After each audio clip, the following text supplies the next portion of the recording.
Guinée, Gadel Janvier. Chaque jour, devant jour à 4 heures. Le matin à 8 heures. À midi, midi tapant. À soir, 8 heures. Télégamme, Téléguinée Magazine, chaque dimanche, 4 heures d'après-midi. Nouvelle Téléguinée, sans commentaire, sans voix monter, Gadel Janvier.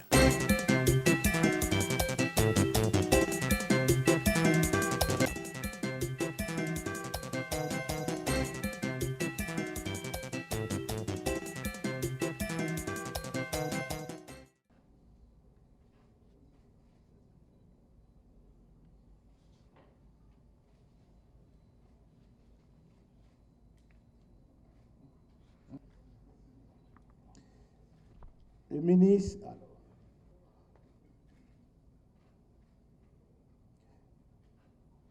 ministre,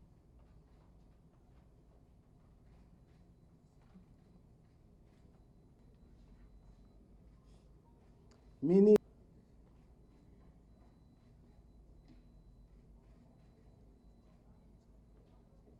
le Premier ministre, en cohérence avec mon programme de campagne électorale et de son énoncé de politique générale, a finalisé les feuilles de route devant guider vos actions au cours du quinquennat. Elle s'inspire du leitmotiv suivant. Notre génération ne doit faire l'économie d'aucun sacrifice pour restituer à ce pays le statut qui est le sien dans le concert des nations. Une Haïti fière, digne, prospère et souveraine. Je lui présente mes sincères félicitations de l'avoir fait. Outre les recommandations sectorielles pour chaque ministre, je voudrais attirer votre attention sur certains chantiers transversaux. D'abord, la bonne gouvernance. La bonne gouvernance est un acte solidaire de l'équipe gouvernementale. Chaque ministre doit contribuer à faire de son ministère un exemple de transparence, d'efficience, de compétitivité et d'efficacité. Ensuite, chaque ministre doit intégrer dans son plan d'action des stratégies pouvant concourir à la facilitation et ou à la création durable d'emplois dans notre économie. Enfin, l'équité du genre. L'équité du genre doit guider nos actions afin de rendre à nos femmes, nos filles, la digne et noble place qu'elles méritent dans notre société. À présent, j'invite le Premier ministre à présenter ses feuilles de route. Merci beaucoup. Monsieur le Président, nous apprécions votre foi dans la capacité du gouvernement à faire face aux grands défis de l'heure. L'équipe gouvernementale veut s'inspirer de votre détermination pour braver les difficultés auxquelles elle va faire face. Mesdames, Messieurs les ministres, nous sommes ici aujourd'hui pour répondre à une exigence fondamentale, celle de vous indiquer solennellement les directives relatives aux actions que vous allez implémenter, et cela conformément à la vision du président de la République que j'ai présentée dans ma déclaration de politique générale au Parlement. Cet exercice revêt une importance capitale. La lettre de cadrage que j'ai l'honneur de vous communiquer aujourd'hui est d'autant plus importante qu'elle marque la date à partir de laquelle vos actions vont être appréciées. L'événement d'aujourd'hui est l'expression d'un engagement des femmes et des hommes appelés à servir loyalement notre cher Haïti. Des femmes et des hommes courageux se sont succédés à la tête de nos ministères. D'excellentes décisions ont été prises, mais la situation chaotique à laquelle les Haïtiennes et les Haïtiens font face n'a pas changé. C'est bien sûr pour aider à redonner l'espoir à nos concitoyennes et à nos concitoyens que vous êtes appelés à servir, à agir conformément aux promesses du président de la République. La cérémonie d'aujourd'hui nous offre l'opportunité de travailler ensemble pour le bien-être de la population. Nous sommes aujourd'hui face à l'histoire, face à notre responsabilité, appelés par le devoir citoyen et patriotique à contribuer à façonner un avenir prospère pour le peuple haïtien. Conformément à la vision définie dans ma déclaration de politique générale et aux directives fixées dans ce document, vous êtes appelés à présenter un plan opérationnel détaillant point par point les actions de mise en œuvre qui vont être engagées sous votre leadership. Mesdames, Messieurs les ministres, nous sommes condamnés à donner des résultats convaincants et à prêcher par l'exemple. La présidence et la primature entendent mobiliser les ressources disponibles afin de vous offrir les meilleurs accompagnements. Toutefois, puisque nous sommes appelés à faire beaucoup avec peu de moyens, j'invite chaque ministre au principe de rationalisation dans l'utilisation des ressources qui seront mises à sa disposition dans le cadre de l'exécution de cette lettre de cadrage. Cette lettre de cadrage permettra de procéder à des évaluations périodiques qui mettront à jour les efforts qui vont être déployés. Vous êtes appelés à une tâche noble qui n'a pas de prix. Appliquez-vous à la faire avec engagement et rigueur. Comme l'a souvent répété le président de la République, vous êtes les serviteurs du peuple haïtien, un peuple fier de son histoire et convaincu d'une espérance sans faille. Chers compatriotes, je crois que vos expériences, vos compétences, votre engagement et votre passion nous permettront de réussir le pari.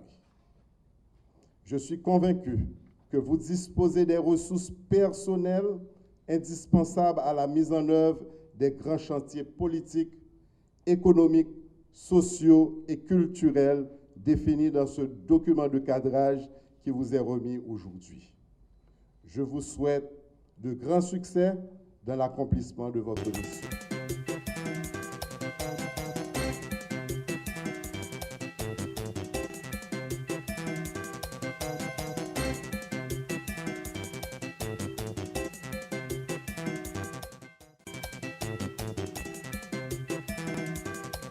J'adresse mes chaleureux remerciements à tout le personnel du ministère, à tous mes collègues du ministère avec lesquels, pour la plupart, j'ai travaillé pendant environ 31 années ici au ministère.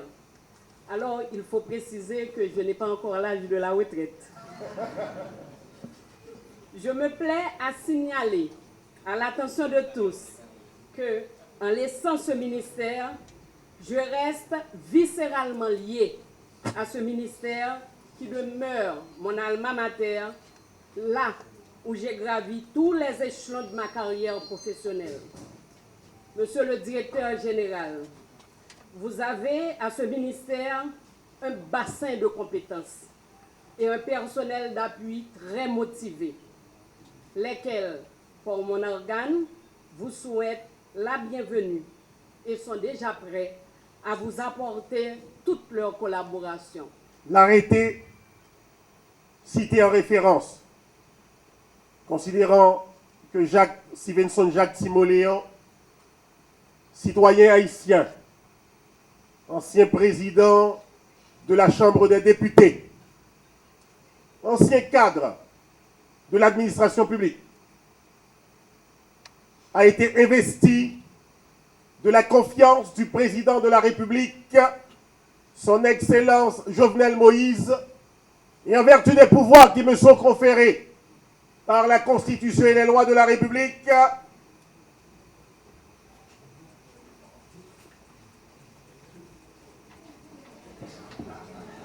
je vous déclare Stevenson Jacques Timoléan investi dans vos fonctions comme nouveau directeur général du ministère de la Planification et de la Coopération externe.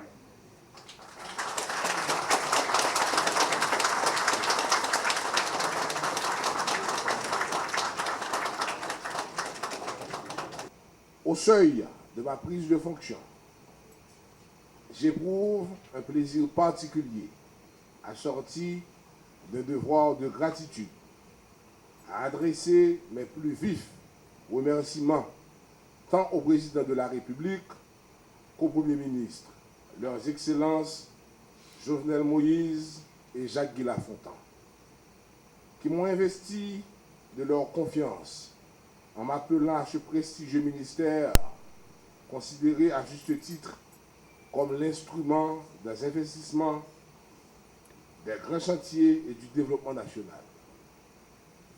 En ce moment crucial de la vie nationale, où les indicateurs de croissance sont au rouge, je mesure toute l'importance de tels choix. Je veux donc leur assurer que, sous ma direction, ce ministère jouera pleinement son rôle en vue de la concrétisation des promesses de campagne du chef de l'État et de la matérialisation des engagements du Premier ministre pris par devant les assemblées des deux chambres du Parlement.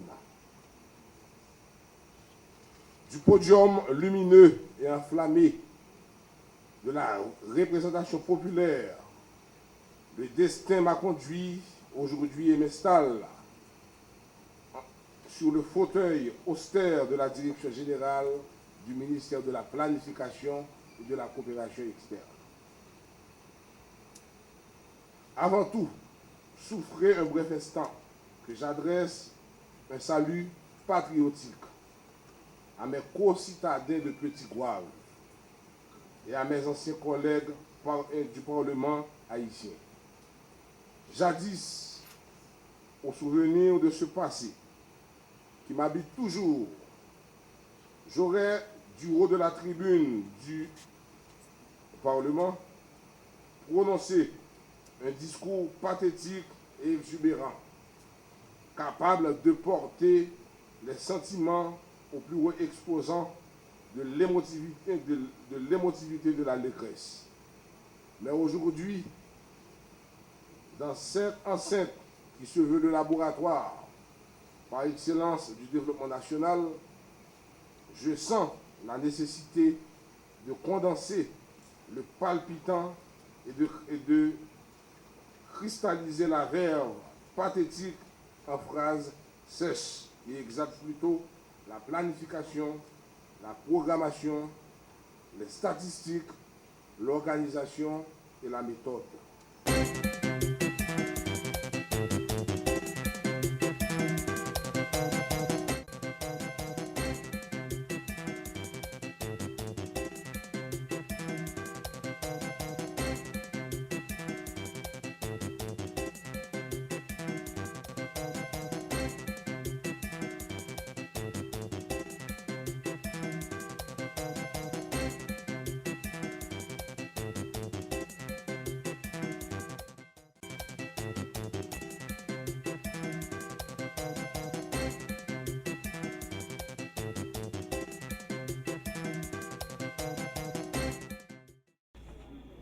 Vous ne sauriez imaginer combien vous m'avez supporté dans l'exécution de ma fonction. Les divers échanges que nous avons eus tout au long de ma carrière, que ce soit à l'Office des Postes d'Haïti, au cabinet ou en tant que directeur général, m'ont permis d'une part de comprendre davantage les fonctions régaliennes du dit ministère et le rôle éminemment important qu'il doit jouer dans le développement socio-économique du pays. Et d'autre part, d'améliorer mes compétences et mes performances. En dépit des difficultés auxquelles vous faites face dans l'exécution de vos tâches quotidiennes, eu égard aux faibles disponibilités budgétaires du ministère, vous faites toujours preuve d'un professionnalisme exemplaire. Pour vous avoir côtoyé pendant si longtemps, je sais que vous êtes désormais des acteurs rompus à l'art des résultats et le ministère n'aura qu'à bénéficier de vos longues expériences et compétences éprouvées. C'est tout à votre honneur. Si j'ai un conseil à vous donner, ce serait d'être beaucoup plus proactif que réactif. En ce sens, Monsieur le Directeur général, vous pouvez déjà compter sur le soutien inconditionnel du personnel du ministère qui ne vous marchandera pas sa collaboration pour vous aider à mener la barque à bon port. Il me plaît aujourd'hui d'installer à la tête de la Direction générale du ministère du Commerce et de l'Industrie M. Daniel Denis, qui est détenteur d'une maîtrise en administration publique à l'École d'administration publique de Québec et spécialiste du tourisme durable. Monsieur le Directeur général, votre expérience passée tant dans l'administration publique, particulièrement au ministère du Tourisme et des industries créatives, et aussi comme consultant chevronné dans plusieurs domaines se rapportant au secteur du commerce et de l'industrie, et particulièrement dans le domaine de l'encadrement des entrepreneurs professionnels en cours de ces 10 dernières années, montre que vous êtes vraiment la personne mieux placée pour occuper cette fonction au sein du ministère du Commerce et de l'Industrie. Monsieur le Directeur général, vous allez trouver ici une équipe qualifiée et motivée à travailler ici au ministère du Commerce et qui attend que votre bonne gouvernance pour exprimer plus pleinement leurs capacités en vue d'arriver à une meilleure productivité. Cette équipe est prête à vous encourager au cours de cette période que vous allez passer ensemble, car sans cet appui, l'appui de toute l'équipe du ministère du Commerce, il vous sera vraiment difficile d'aider le ministère à fournir les services nécessaires à la population qui attend beaucoup du ministère du Commerce. C'est avec beaucoup d'enthousiasme que je suis prêt à mettre mon service, mon savoir-faire professionnel, construit tout au cours de ces 10 dernières années dans l'administration publique, soit comme enseignant-chercheur, soit comme consultant indépendant ou encore comme directeur de formation au ministère du Tourisme au service de la communauté. Monsieur le directeur de cabinet, il me plaira de travailler avec vous pour la mise en œuvre tant de la politique sectorielle de l'administration en matière de commerce et d'industrie que de la feuille de route que le Premier ministre a transmise à notre ministre. Mesdames, Messieurs les directeurs techniques, très chers collaborateurs, je n'appelle à votre collaboration, car sans celle-ci, votre dynamisme et votre esprit d'équipe, ni le ministre ni moi ne pourront accomplir les lourdes responsabilités qui nous incombent aujourd'hui.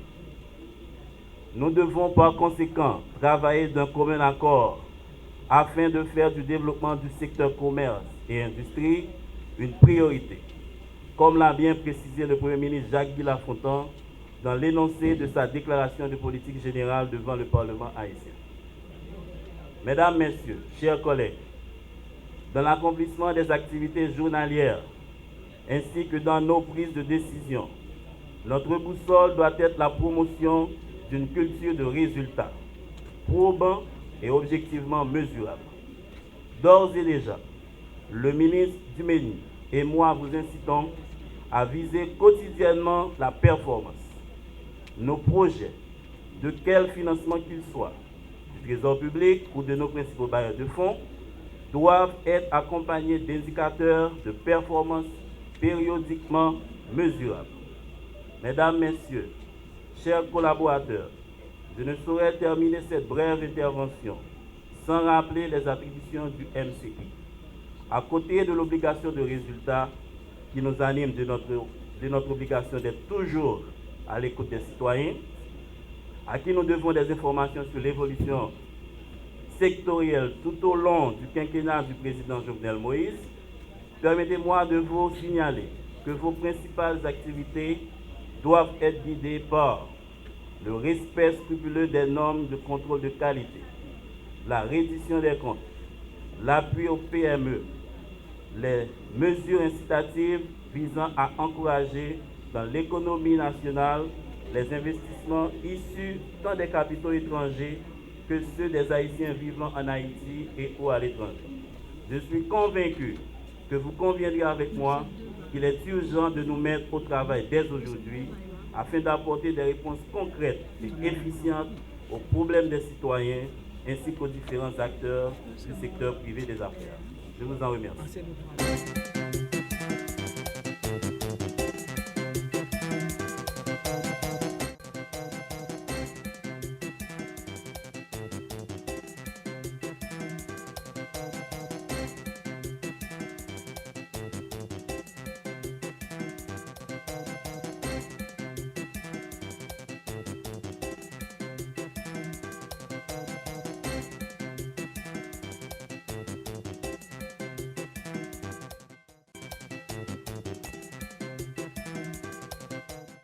Collègue directeur général,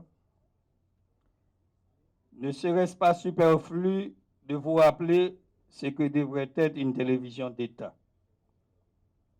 Est-ce bien nécessaire d'énumérer ce que le gouvernement Moïse Lafontaine attend de ce média? Informer, oui, informer la population haïtienne des visions et des actions du gouvernement. Former, oui, former la population aux moyens de spots, de documentaires et autres moyens sur ses droits et devoirs. La motiver en prônant le civisme, le respect du bien public, la protection de l'environnement, la civilité, le respect de l'autre, pour ne citer que cela. Et à côté de cette mission d'informer et de former, il reviendra à la télévision d'État d'apporter à la population de saines distractions par la division de bons films, surtout ceux du terroir, les représentations théâtrales, les concerts, et j'en passe. J'ajouterai qu'une télévision vraiment nationale ne saurait se permettre de ne diviser que des images de la capitale. Que nos caméras sillonnent les villes des provinces, les bourgs, les campagnes, aller dans les gaguères, les fêtes champêtres, montrez-nous l'Haïti profond. Je crois, Monsieur le Directeur général, ce programme réalisable avec de la bonne volonté. Vous avez du pain sur la planche. Ne me reste qu'à vous souhaiter du courage. Et puissiez-vous tout mettre en œuvre pour bien mériter de la confiance placée en vous par son Excellence, le Président de la République, M. Jovenel Moïse. Merci. Télévision nationale d'Haïti supposée couvrir tout le pays. Le directeur général l'a fait me remarquer ça, là. Il dit ça. Nous allons lancer rapidement un programme couverture nationale que nous avons commencé déjà. nous sommes arrivés à 50% de couverture. Nous allons attaquer l'autre 50% pour nous permettre, peuple haïtien, garder la télévision de tous côtés dans le pays. Fini la télévision de Port-au-Prince, monsieur le directeur général. Nous allons ouvrir porte nous par les correspondants dans toute ville province pour nous informer sur la vie dans bouc nous à travers chaîne 8 ça, à travers écran ça, à travers télévision ça, nous pourrons connecter Haïti. Moi j'ai un pile respect pour tout directeur général qui passe. Nous pas partager même opinion politique, mais nous avons même mission qui c'est mettre télévision nationale au service nation. Pour troisième fois, m'a rentré dans la famille TNH là avec un pile qui est content. Moi j'ai devant un pile visage qui compte travaille déjà avec moi. Un pile monde qui t'a aidé moi ici déjà. M'a dit merci. Nous pourrons mettre main ensemble pour nous changer image pays nous. Nous pourrons mettre en pile l'autre émission sous pied. Par exemple, on est respect paysan pour nous faire atterrir volonté gouvernement, pour nous bailler paysan respect. Parole parlementaire, Haïti 360, doléance peuple là, en façon pour peuple là servir à la télévision pays là pour parler problème. Journal midi, parce que l'important pour nous toujours un journal sur télévision. Championnat interscolaire pour nous capables d'encourager jeunes. Miss nationale, civique et morale pour nous apprendre à vivre ensemble. Ce soir sur la TNH, etc. Journaliste qui là, frère, confrère, zamim, caméraman pareil, reporter pareil. Nous sommes bon côté nous pendant toute une campagne. Nous faisons tout un beau temps ensemble. Et m'a dit nous, rien pas changé. Côté Mia, porte moins ouvri pour nous toutes.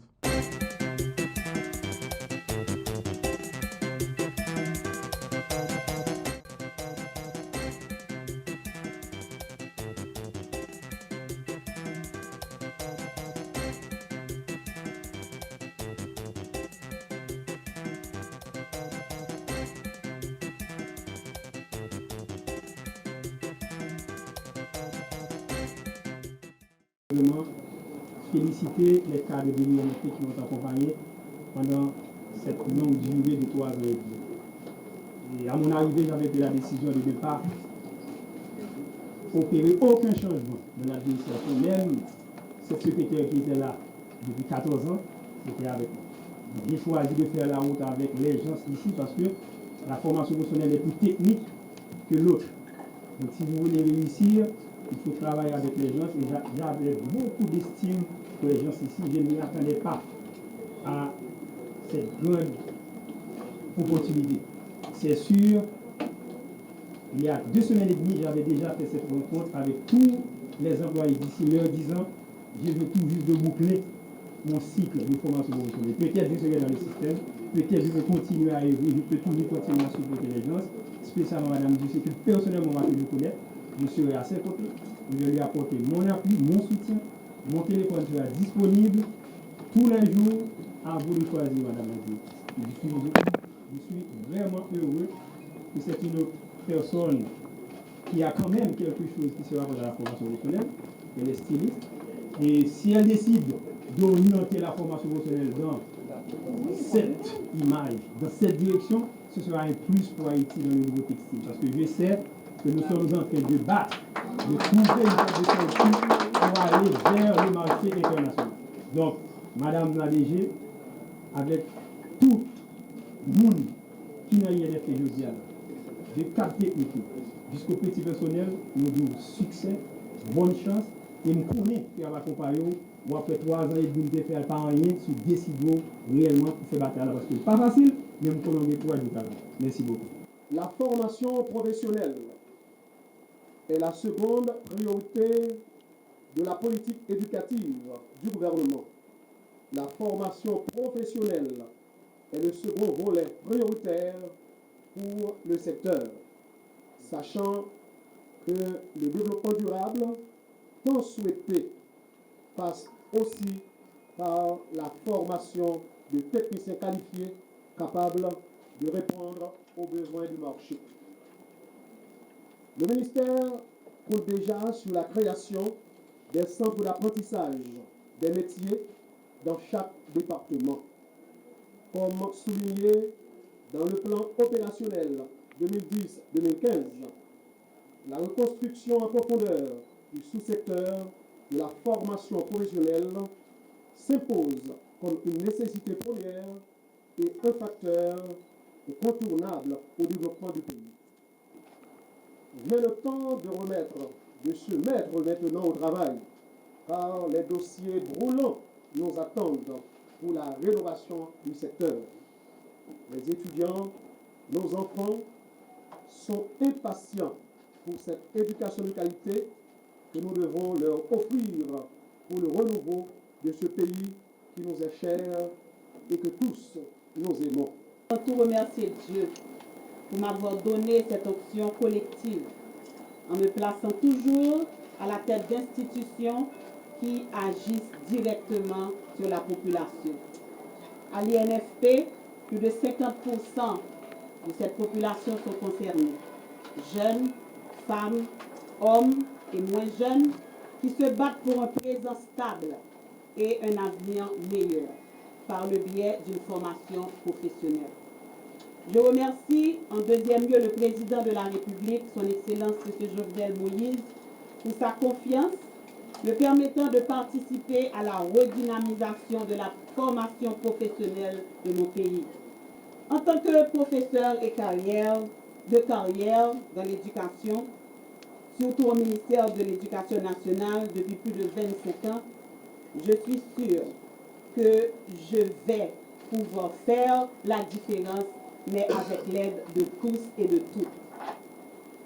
Les actes d'action que je compte toucher porteront sur le cadrage du gouvernement, bien sûr, sur les priorités du président de la République, encore plus.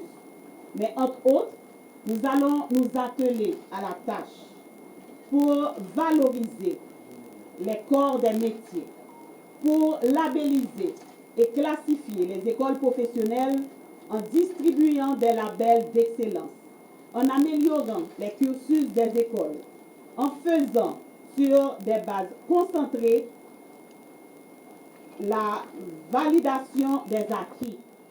Des stages et placements seront établis grâce à des partenariats entre les chambres de commerce, les chambres des métiers et de l'artisanat, le Collège national d'ingénieurs et architectes haïtiens. Des métiers comme la construction, les métiers de la bouche, les métiers de l'assemblage et du textile, les métiers du tourisme, les métiers manuels et de l'artisanat seront notre priorité. Enfin, les cursus seront orientés pour que les diplômés puissent s'orienter vers l'entrepreneuriat et constituer le moteur économique que le pays a besoin pour sa croissance.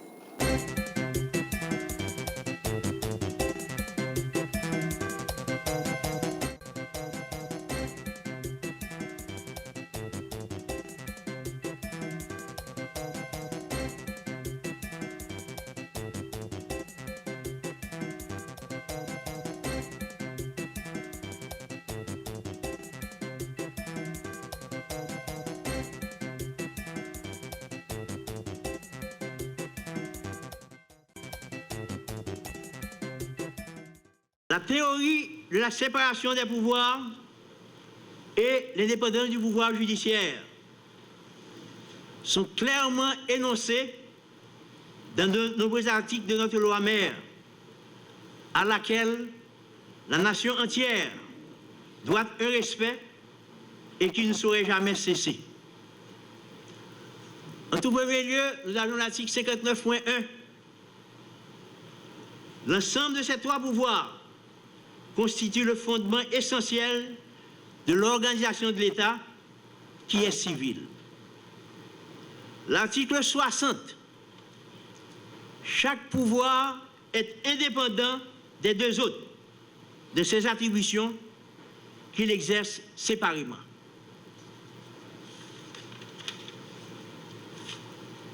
Article 60.1. Aucun d'eux ne peut, sans aucun motif, déléguer ses attributions en tout ou en partie, ni sortir des limites qui sont fixées par la Constitution et par la loi. Et enfin, article 60.2, la responsabilité entière est attachée aux actes de chacun des trois pouvoirs.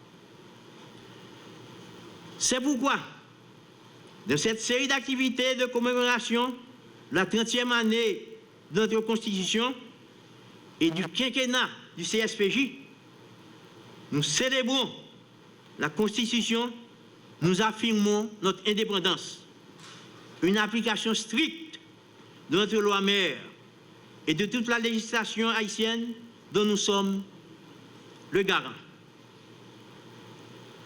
L'indépendance est un devenir. Elle a un passé et un avenir. Nous avons constaté qu'il y a eu des résistances à l'application du principe de l'indépendance. Comment se manifeste cette résistance?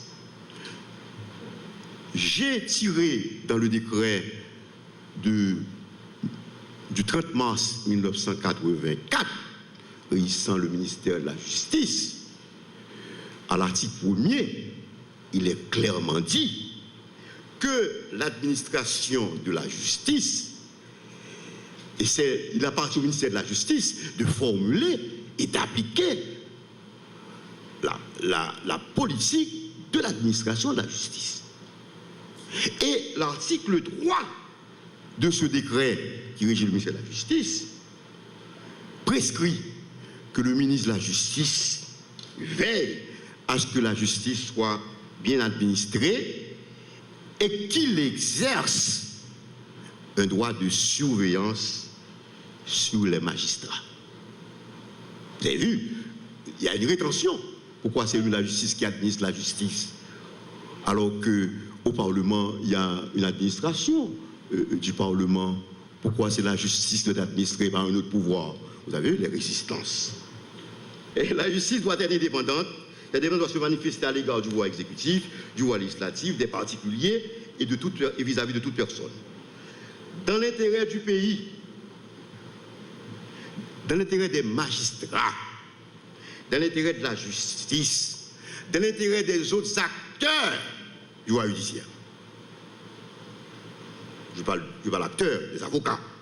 On n'est plus auxiliaire, on est acteur de la justice, les avocats. L'indépendance du pouvoir judiciaire est une nécessité et elle doit devenir une réalité. L'avenir du pays l'exige et le rôle du pouvoir judiciaire est de protéger les droits et libertés de tous, sans aucune distinction. Plusieurs institutions fonctionnent sous le manteau de la Constitution et les lois y afférentes, mais elles doivent, ces institutions donnent l'impression de se mouvoir à l'intérieur d'une nébuleuse en ayant chacune son système, un rythme de fonctionnement, un calendrier et un scénario indépendant. En fait, pour la bonne garde du système juridique général du pays, les institutions devraient agir en réseau. Pour le citoyen moyen, et même le citoyen tout court, se référer à une instance du pouvoir judiciaire selon les codes en vigueur requiert l'intermédiaire d'un avocat, ce qui est normal, pour parvenir éventuellement jusqu'à la Cour de cassation. Mais comment un citoyen peut-il comprendre le recours en inconstitutionnalité alors qu'il n'a pas accès lui-même au Conseil constitutionnel? L'argument du filtrage est souvent avancé pour limiter cet accès et éviter un embouteillage de dossiers soumis à cette instance qui n'existe pas encore. Mais sans être exagérément optimiste, je crois en l'efficacité de la loi préventive, même si les circonstances n'en permettent pas encore l'application intégrale. Le Conseil supérieur du pouvoir judiciaire, appelé à intervenir à différents moments du fonctionnement du système judiciaire pour garantir son efficacité et surtout son indépendance, base de l'établissement de l'état de droit dans notre pays. Je vous remercie. Nous recevons plus d'une trentaine de dossiers pour la Cour de cassation et également plus d'une trentaine de dossiers pour le poste de protecteur du citoyen.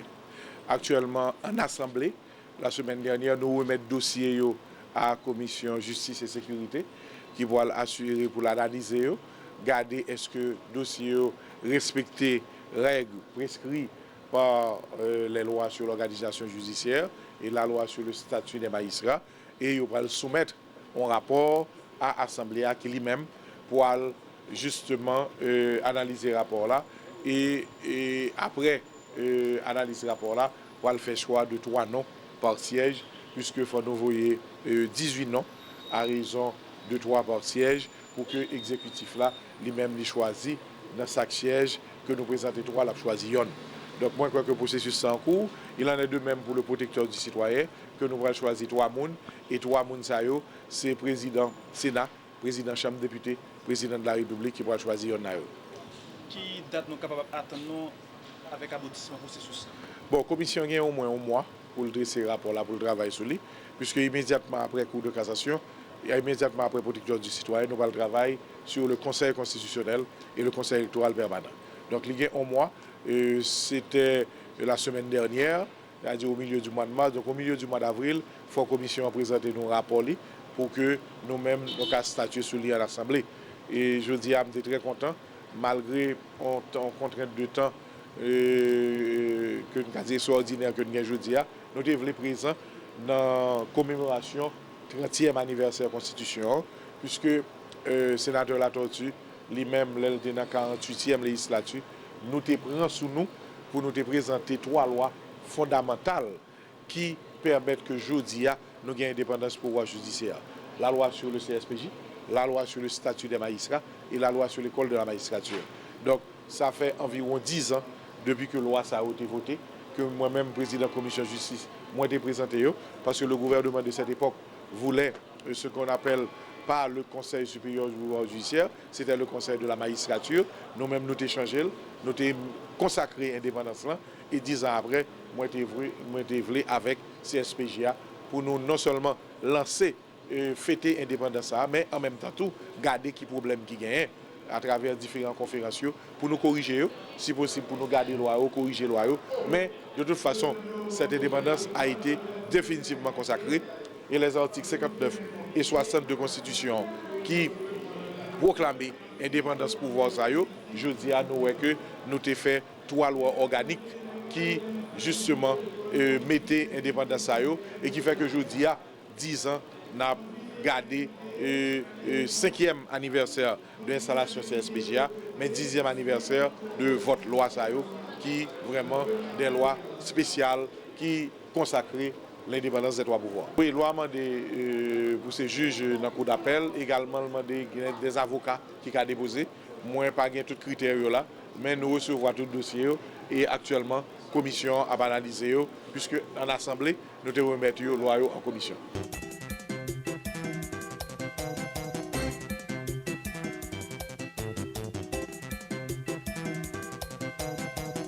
Jeune Barreau de Port-au-Prince est parti dans le constat. Constat est fait pour nous dire après 30 ans que la Constitution ça a été votée le 29 mars 1987, il n'est pas arrivé réellement atterri à travers un ensemble de droits et libertés et qui a taché avec nous et personne n'est pas capable de retirer le de haut, personne n'est pas capable d'empêcher qu'aucun droit ça ou sinon exercer la liberté ça. Nous voulons parler de liberté individuelle, nous voulons parler de droit à la vie, à la propriété privée, et nous voulons parler de droit à la santé et autres. Donc, ce sont des bagailles dans le langage technique qu'on est capable de brûler, des droits inaliénables et imprescriptibles à la vie, à la liberté et au bonheur. Donc, c'est dans ce souci ça, même nous avons proclamé la Constitution 1987. Là. Une première remarque nous faisons, c'est droit à la vie et à la santé. Nous commençons par questionner sur la réalisation nous, au point de vue sanitaire pendant ces 30 dernières années. Nous rendons compte que, aujourd'hui, si nous avons posé question en termes de combien de l'hôpital nous construisons dans le pays d'Haïti, est-ce que l'hôpital est en mesure pour répondre à besoins sanitaires là? Est-ce que aujourd'hui, les Haïtiens obligés de voyager pour suivre, à prendre soin à l'étranger? Est-ce que les gens qui trouvent dans le pénitencier national, est-ce que ça veut dire pour autant droit à la vie, à la santé, il pas fait partie de lui. Donc, nous, 30 ans après, et droit ça n'est pas arrivé appliqué en Haïti. La Constitution elle-même, il prévoit dans l'article que deux forces légales que le territoire pays d'Haïti doit gagner, c'est l'armée et la police. Et jusqu'à présent, c'est une seule force que nous gagnons, nous toujours gagnons. Donc, alors que qui pas capable de goumer ensemble avec toute insécurité, comme ce qui gagne dans le pays d'Haïti. Donc, nous connaissons bien qu'il y a certaines zones là, donc capable en pile problème, cap goumer entre eux, côté que même la police pas qu'à faire rien ensemble avec zone ça, même la police pas qu'à intervenir au point que pour la mettre, donc ils la paix dans zone ça. Et troisième conséquence que nous avons tiré de l'inapplicabilité de Constitution 1987 là, c'est ça et façon que le juge nommé. Parce que la Constitution 1987 là, c'est lui-même qui établit procédure et normale, c'est lui qui établit formalité donc pour juge capable élu, que ce soit juge tribunal de paix, que ce soit juge première instance, cour d'appel, cour de cassation, etc. Et puis tout nous avons remarqué tout. Donc, la Constitution elle-même, il prévoit tout dans l'article. Donc, seul organisme qui doit là pour organiser des élections, c'est le Conseil électoral permanent.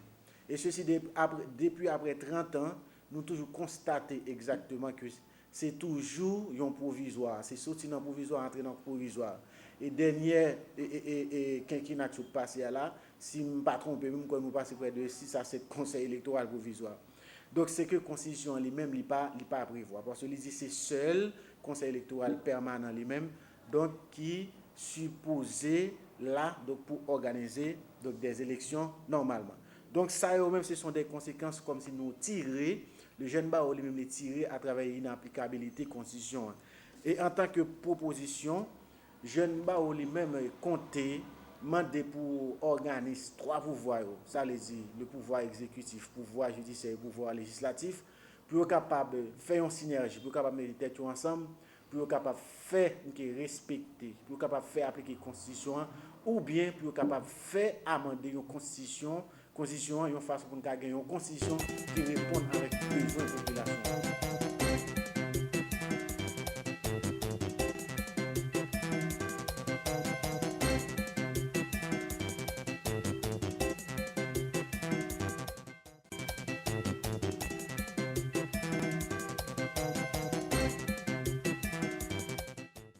Alors, comme député et comme parlementaire, il interpellé au premier champ dans le cadre de célébration 30 ans de la Constitution ça, et surtout par rapport à la dynamique que la célébration ça a gagné. Il n'a pas eu de Constitution 1987 là, et surtout par rapport à l'amendement, dernier amendement qui a été fait le 9 mai, c'est un amendement qui était mis en pile controverse, et c'est un amendement qui permet nous aujourd'hui à fonctionner à 2 constitutions. C'est un peu ça surtout pour nous faire nous connaître parce que ça qui est arrivé, la Constitution 1987 là, il était voté en 2 langues, créole et français. Dans l'amendement 9 mai, il a fait amendement version française là, version créole là était même genre. Donc ça veut dire que nous avons 2 constitutions. Donc je dis il y a une nécessité vraiment pour nous garder comment on peut recentrer tout ça, puisque nous connaissons déjà dans tout débat, il y a des gens qui disent constitution violée, constitution souillée, constitution tchaquée, constitution pas respectée. Mais tout au moins, nous-mêmes, ça nous a dit, quel que soit janvier, de 1987 à aujourd'hui à 2017, nous n'avons jamais fait une application totale de la Constitution. Pendant qu'on a pensé le débat sur l'amendement, oui, il y a une nécessité d'amendement, il y a une nécessité de restructuration, il y a une nécessité de réaménagement si nous voulons. Mais l'important tout, pour nous demander nous, est-ce que la Constitution ça nous jamais appliqué de l'article 1er jusqu'à l'article 298 là? Je viens participer à l'atelier pour me capable parce que je suis invité par l'organisation juste pour nous être capable de brasser idée sur comment application constitution en fait dans le pays. Est-ce que il y a des mécanismes qui te mettent pour la constitution été appliquée ou bien est-ce que il y a des gens qui pas décidé tout pour la constitution appliquée. Donc c'est dans ce sens ça nous-mêmes nous venons et dans atelier pour nous capables de montrer et problème qui gagne dans la constitution c'est pas un problème de constitution vraiment mais c'est un problème de monde qui là pour qui t'a fait appliquer constitution qui va jamais mettre mécanisme pour permettre la constitution appliquée.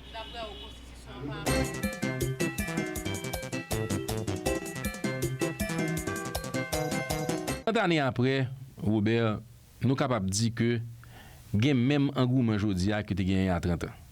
Constitution, il y a 30 ans. Nous votons, nous adoptons, nous plébiscitons même. Mais depuis 30 ans, il n'y a pas fait l'unanimité. Depuis 30 ans, nous n'avons pas jamais appliqué à 100%. Depuis 30 ans, nous regardons que tantôt nous diabolisons, tantôt nous disons c'est bon Dieu que vous voulez pour nous.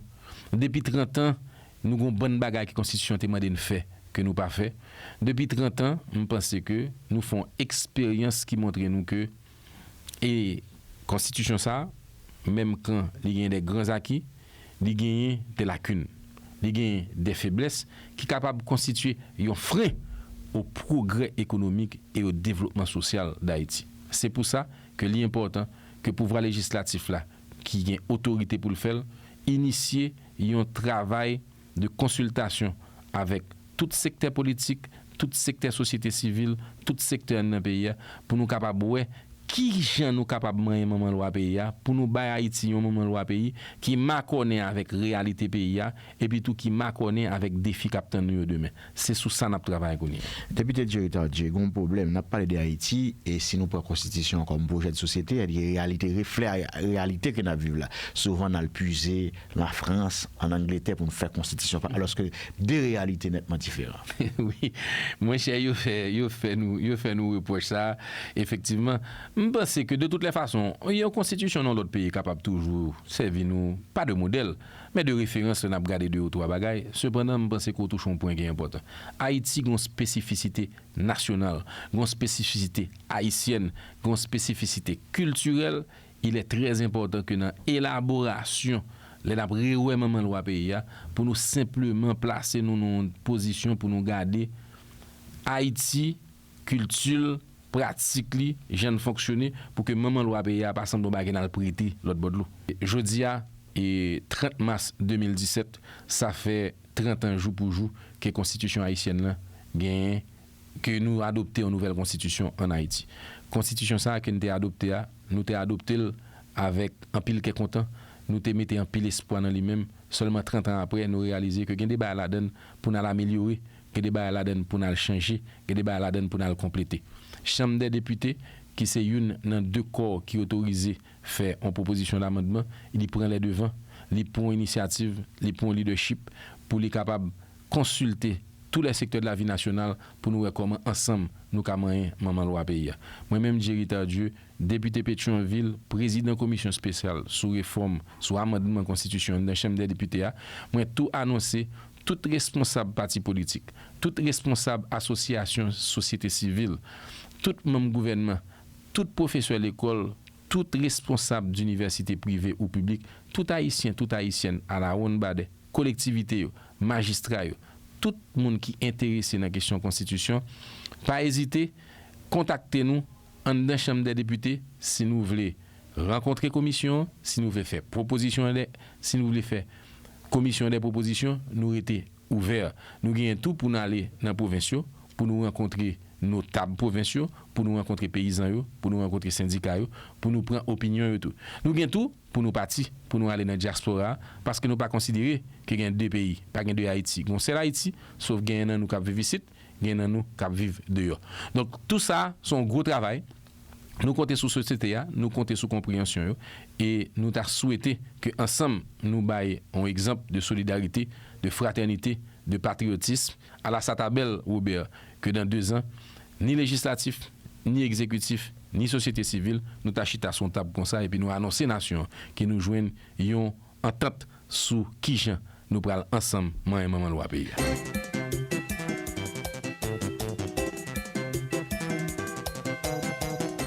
Ça fait 30 ans depuis que le peuple haïtien a voté en constitution. Et son constitution, depuis qu'elle finit de voter, souffre en pile. Et l'un qui souffre en pile, c'est façon que l'autorité dans le pays a violé la constitution. c'est façon que la communauté internationale va prendre la constitution pour rien. Et là, nous regardons, on a fait les 30 ans de constitution, c'est côté que nous avons une force armée étrangère qui sous terrain, qui sous territoire, nous avons des boîtes ferrées, ministère a fait et défait. Je dis, il y a des gens qui va connaître sous le régime qui est constitution, si c'est version originale là ou bien si c'est version amendée. Quoi qu'il en soit, le peuple haïtien a continué la bataille. Je dis, c'est 29 mars, il faut réfléchir sur lui. Et c'est ça que fait la Chambre des députés a créé une commission.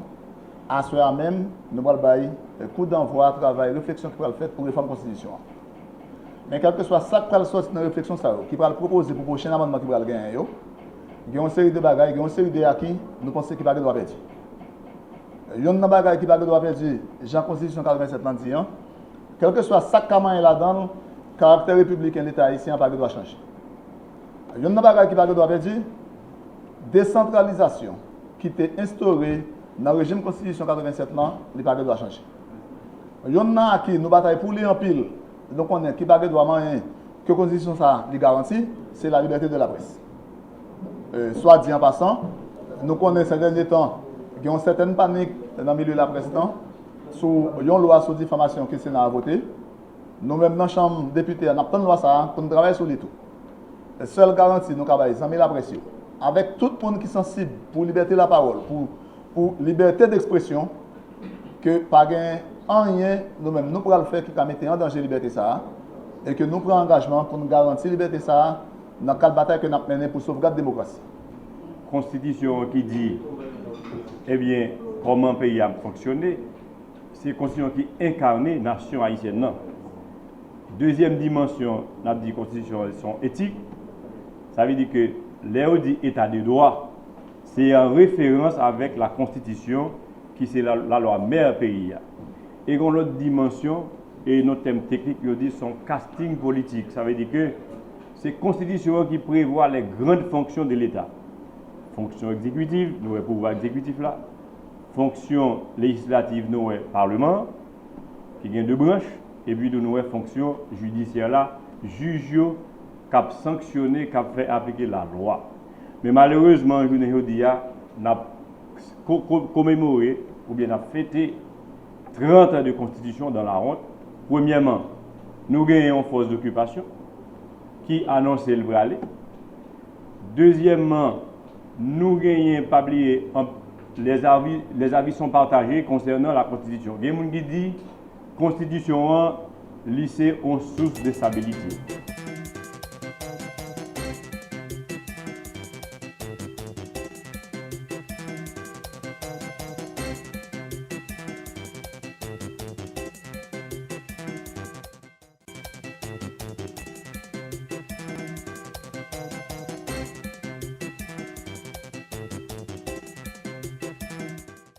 Chers collègues, le taux de croissance du PIB est passé en dessous de la barre de 2% durant l'exercice fiscal 2014-2015 pour accuser une moyenne de seulement 1,3% durant les deux derniers exercices, un niveau inférieur au taux de croissance démographique.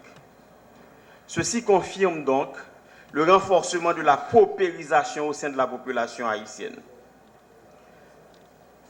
La faible croissance du PIB peut être expliquée par le ralentissement des activités économiques dans le pays résultant de la dégradation du climat des affaires et décourageant les investissements privés dans le pays. Contrairement au reste de la Caraïbe, les investissements directs étrangers ont chuté de façon substantielle pour rester en dessous de la barre de 100 millions de dollars américains. Les investissements publics ont connu une certaine stagnation en raison de la faible capacité des autorités financières à accroître la pression fiscale, moins de 15% du PIB, et de la diminution du financement budgétaire à travers les fonds de Petro-Caribé. Ces fonds sont passés de plus de 20 milliards de gouttes durant les 3 premières années du mandat du président Martelly à quelques 5 milliards durant l'exercice fiscal 2015-2016. L'assistance financière internationale a connu la même tendance baissière pour se retrouver autour de 30 milliards de gouttes, un niveau nettement inférieur par rapport au montant affiché après le tremblement de terre du 12 janvier 2010. Le secteur agricole a connu des moments difficiles au cours des dernières années, en raison des désastres naturels, sécheresses, inondations, cyclones, qui ont causé une contraction continue de la production. Pour la première fois dans l'histoire du pays, ce secteur s'est rapproché au niveau de 20% du PIB, causant ainsi une rareté de certains produits alimentaires et aggravant ainsi le problème d'insécurité alimentaire. C'est toujours avec un plaisir que nous venons ici pour discuter et partager avec vous comment ça évolue au niveau de l'économie. Je crois que l'honorable sénateur Ricard Pierre a décrit vraiment la situation comme n'importe quel économiste l'aurait fait, avec le déficit chronique de la balance des paiements que nous avons, cette croissance qui ne vient pas, malheureusement encore, et qu'on attend impatiemment, cette croissance. La seule petite remarque que j'aurais pu faire, c'est que la mise en place des infrastructures de production, c'est pas, et ça ne dépend pas de la BRH. La BRH fait de la politique monétaire. Mais cependant, pour avoir cette croissance, il est important, et je martèle toujours ceci, il est important qu'il y ait une harmonisation entre la politique publique, la politique fiscale et la politique monétaire. La politique monétaire peut aider à stabiliser. La politique monétaire peut encourager le crédit à des secteurs productifs. Au 28 février 2017, la masse du bilan de la BNC s'élève à 63,2 milliards de gourdes. Et la BNC est la deuxième banque du système après la Unibank et la Sogebank. L'année dernière, à pareille époque, le bilan était à 52,6 milliards de gourdes, soit une hausse d'environ 20%. Les disponibilités de la banque ont connu une hausse également de 13%, qui sont liées à l'augmentation des dépôts et également à l'effet de taux d'échange, parce qu'on a aussi des avoirs en dollars. Donc, à la réévaluation, on a une augmentation. Donc, les 13% d'augmentation sont liés d'une part à l'augmentation des dépôts et d'autre part à l'augmentation du taux d'échange. Aujourd'hui, on a un portefeuille de crédit brut d'environ qui a d'environ 12,8 milliards de gourdes. Et ce crédit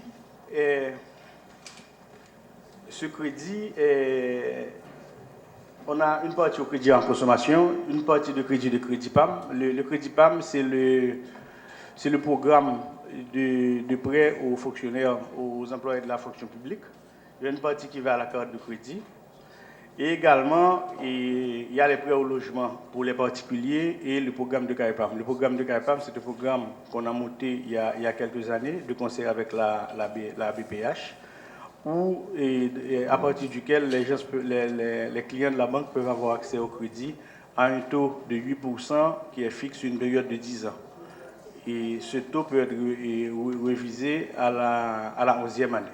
Bon signal que nous avons fait vraiment lutte contre la corruption, nous avons fait toute bagaille, fusionner tous les deux, et ça va prendre temps. 3 mois maximum, parce que déjà sur la plateforme, il y a le même système comptable, il y a tout bagaille même. BNC déjà a un logiciel AML là, BNC a un fourgon, donc on sait de bagaille où tu as atténué. Donc ça c'est une dernière proposition nous fait, bon, et mettez dans pièces détachées, puis allez vendre marché Salomon. Donc mes propositions que nous faisons propriétaires là, et mandat nous-mêmes nous t'ai dit que le mandat nous pas fait pour dépasser 6 mois. Nous commençons 2 août, le 31 janvier, le mandat est fini, et nous portons rapport par les propriétaires, nous disons, mes rapport diagnostic, mes rapport de mission, nous disons, étant donné que le pays est en situation de transition pour le gouvernement, il n'y a pas de provisoire à prendre décision, ça, nous étendu au 31 mars, pendant que je suis en dame, dit gouverneur, vendredi 31 mars, samedi 1er avril, en poisson d'avril, nous finissons et solution pour rejoindre. Parce qu'il dit que le Poko Chita avec collègues, autorités économiques qui chita ensemble, gouvernement pour informer. Donc, je suis bien content que le Sénat ait primé aujourd'hui, mais on a remis les rapports aux propriétaires de la banque, en l'occurrence le ministère de l'économie et des finances et le régulateur de la Banque centrale.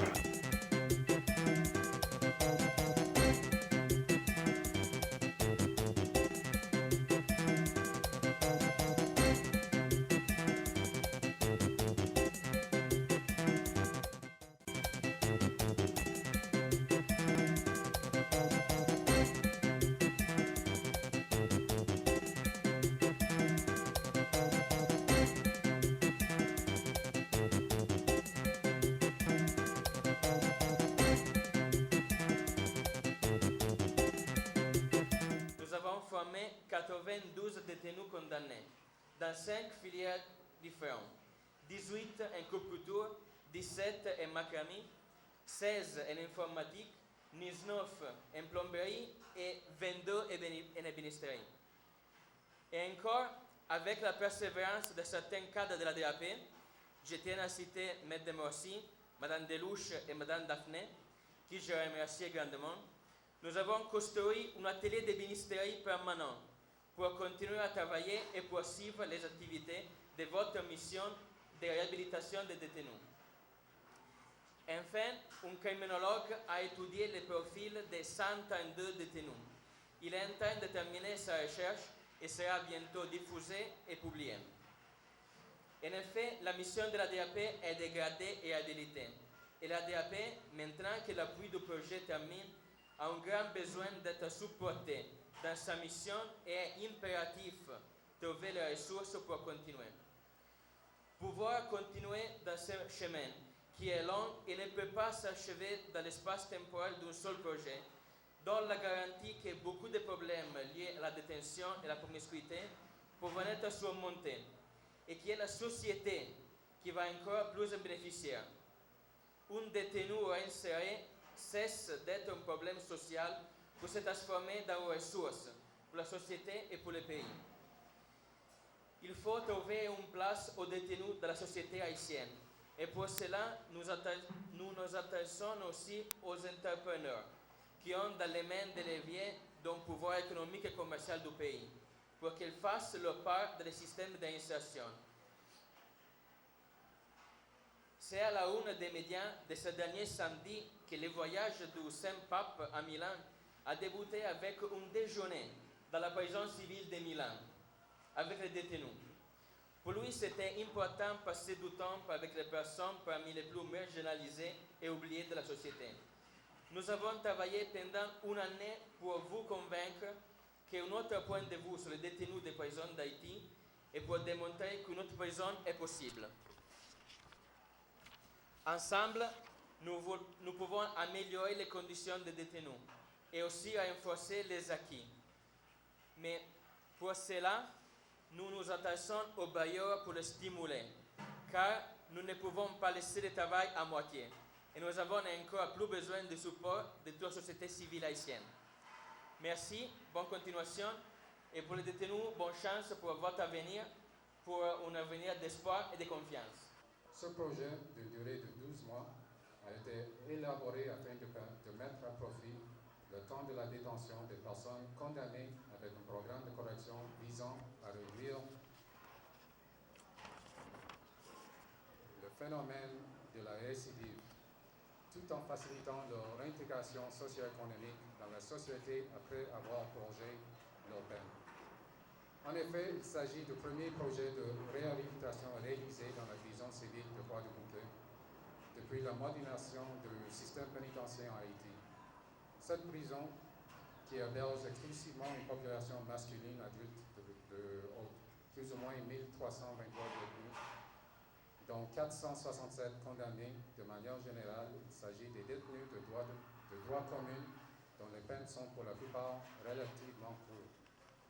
Ce projet, de montant de plus ou moins 200 000 $ américains, répond à l'une des exigences faites par la résolution du Conseil de sécurité de l'ONU en 2012, qui dans ses paragraphes 8 et 9 soulève entre autres les questions de la détention des hommes et du renforcement des capacités institutionnelles et opérationnelles des services pénitentiaires haïtiens.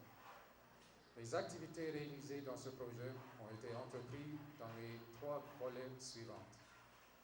Le premier, un volet correctionnel, psychosocial et vocationnel, composé par des activités de formation correctionnelle, de socialisation, d'éducation civique et une sensibilisation contre la violence et sur la prévention de la violence sexuelle et de la violence basée sur le genre.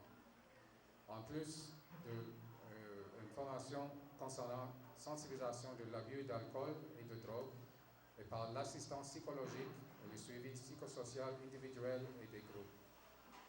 Ces activités ont été soutenues par la formation professionnelle qui a servi de base pour faciliter la réinsertion socio-économique des détenus.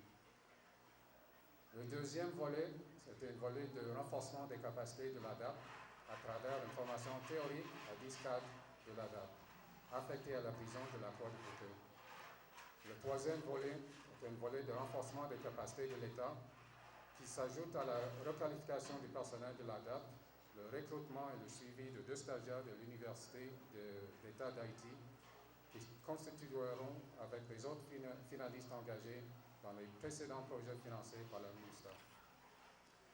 Pendant les 10 mois, Terre des Hommes Italie, soutenu par l'ADAP et la MINUSTAH, a offert plus ou moins 260 condamnés de la prison de Croix-de-Bouquet un programme d'accompagnement psychosocial et de formation professionnelle en vue de contrecarrer le comportement criminogène qui caractérisait les prisons haïtiennes et aussi d'apporter une réponse aux besoins psychologiques et émotionnels, tout en veillant à leur fournir une vie carcérale active, exemptée d'oisiveté.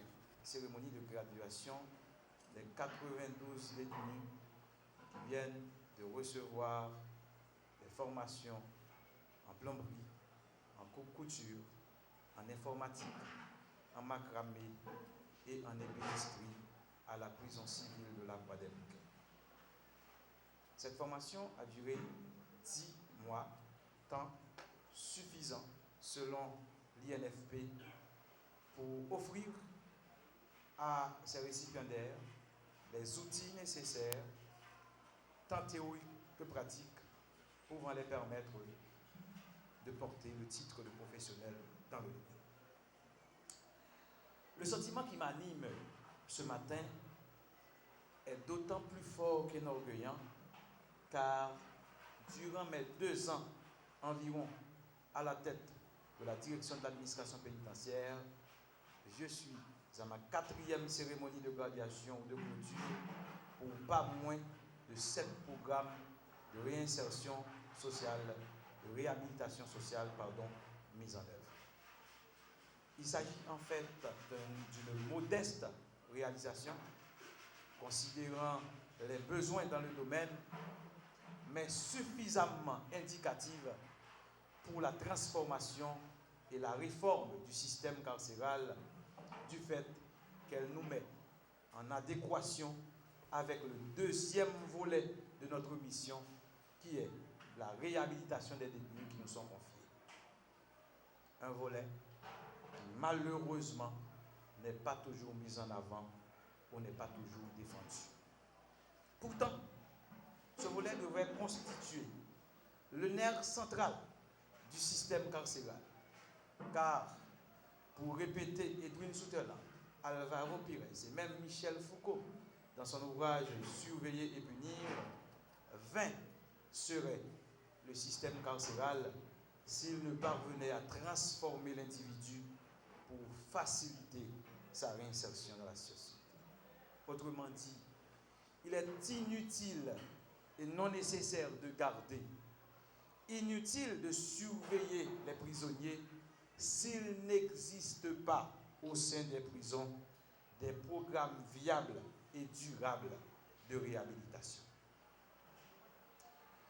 Dans cette optique, nous profitons de l'occasion pour remercier de façon spéciale la section CVR de la MINUSTAH d'avoir accepté de financer le programme. Ces remerciements s'étendent à nos confrères de l'unité correctionnelle pour leur accompagnement dans l'accomplissement de cette œuvre de bonne facture. C'est une occasion pour nous remercier la direction administration pénitentiaire d'AP, en collaboration avec le ministère à travers des ordres qui permettent de nous bénéficier de formation dans plusieurs disciplines. Nous avons une chance d'apprendre dans le programme informatique, plomberie, couture, ébénisterie et macramé. Formation ça doit permettre nous, chaque monde, changer vie nous, pour nous avoir une chance de travail pour utile pays nous et famille nous. Nous ne pouvons pas arrêter indifférents dans l'occasion ça. Nous avons saisi l'occasion ça pour prier directeur administration prison. 1. Mettez dans la prison un programme qui est permanent, avec formateur permanent pour chaque prisonnier qui est en bonne santé et qui veut bénéficier d'un métier dans n'importe quelle discipline. Ça veut dire, voyez, pour nous, formateurs qui doivent toujours là, qui toujours dans le service prison, tant que nous faisons pour alphabétisation, à disposition bureau assistance sociale, la matériel et l'autre bagaille qui permettent nous gain activité loisir, autant que football, basketball, et l'autre jouet dans les récréations. Nous avons fini pour nous féliciter tous les prisonniers qui ont participé dans le programme et qui ont rendu possible dans la façon qu'ils ont comporté. Oui, nous félicitons. Nous disons enfin à tout le monde et nous disons bien fort, vivre Haïti, juste et progressiste.